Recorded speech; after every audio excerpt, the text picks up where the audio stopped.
Hello students, Hindi பேசிக்கில் நம்ம ஸ்டார்டிங்லேருந்து எல்லாமே பார்த்துக்கிட்டு இருக்கோம். உங்களுக்கு தெரியும், இது ஒரு ரிவிஷன் தான். இன்னைக்கு ஒரு நாள் ரிவிஷன் ஸ்டூடெண்ட்ஸ். வர்ணமாலாவில் வந்து ஸ்வர் வியஞ்சன் இது ரெண்டும் வந்து ஒரு தடவை பார்த்துருவோம்.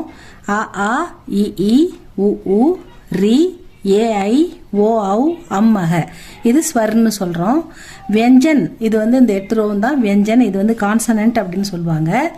கான்சனன்ட் வந்து க க க க ஞ ச ச ஜ ஜ ஞ ட ட ட ட ந த த த த ந ப ஃப ப ப ம ய ர ல வ ஷ ஷ ச ஹ.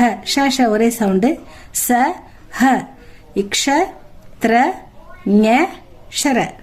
இந்த மாதிரி கீழே பிந்து வந்ததுன்னா ஹல் இதுக்கு பேர். இது வந்து ஒரே மாதிரி தான், இதே மாதிரி தான் படிக்கணும். இதை க ஜ ட ட ஃப, அதாவது லைட்டாக படிக்கணும். ஜன்றத ஜ அப்படி படிக்கணும், ட அப்படி படிக்கணும், ட அப்படின்னு படிக்கக்கூடாது. லைட்டாக படிக்கணும், வேற எந்த மாத்திராவும் இல்லை.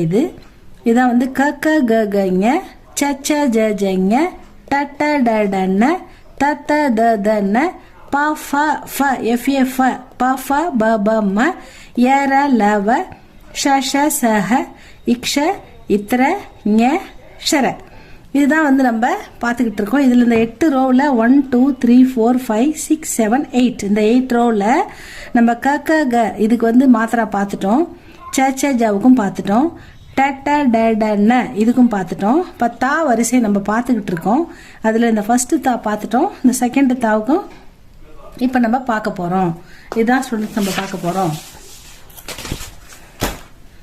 இது வந்து தா வரிசை. இதில் மாத்ரா ஏ இதான் நம்ம பார்க்க போகிறோம்.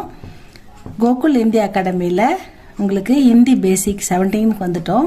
இப்போ நம்ம பார்த்தோம் இல்லைங்களா, அந்த ஸ்வர் வியஞ்சன் அதுதான் பேசிக். அதுலேருந்து அது உயிர் எழுத்துக்கள், மெய் எழுத்துக்கள். இப்போ உயிர்மெய் எழுத்துக்கள்னு சொல்கிறது தமிழில் சொல்கிறாங்களா, அது மாதிரி காக்கா கீக்கி அது பார்த்துக்கிட்டு இருக்கோம். இதை முடிச்சுட்டா நம்ம ஸ்ட்ரெயிட்டாக அழகாக ஹிந்தி படிக்கலாம் ஸ்டூடெண்ட்ஸ். இந்த எழுத்துக்களை ஒன்று ஒன்றா க்ளீனாக பார்த்துக்கிட்டு இருக்கோம். அதை நம்ம பாருங்கள். உங்களுக்கு ஏதாவது புரியலன்னா சொல்லுங்கள். இந்த மாத்திரா இருக்குல்ல, மாத்திரா ஏன், அந்த மாத்திரா வந்து அ ஆ இ இ உ உ ரி ரு. ரீன்றது இதோட ஒரிஜினல் சவுண்டு. இங்கே எழுத்துக்கா நம்ம வியஞ்சன் கூட அப்ளை பண்ணும்போது எந்த எழுத்துக்கு பண்ணுறோமோ அப்போ அதை ரூன்னு படிக்கணும். ஏ ஐ ஓ ஔ அம் அஹ.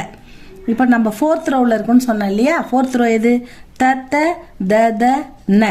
இதில் இந்த தாவுக்கு நம்ம நேற்று மாத்திரா பார்த்துட்டோம். இப்போ இந்த தாவுக்கு நம்ம பார்க்கலாம். இது ரெண்டுமே த த தான். த த, இது த த.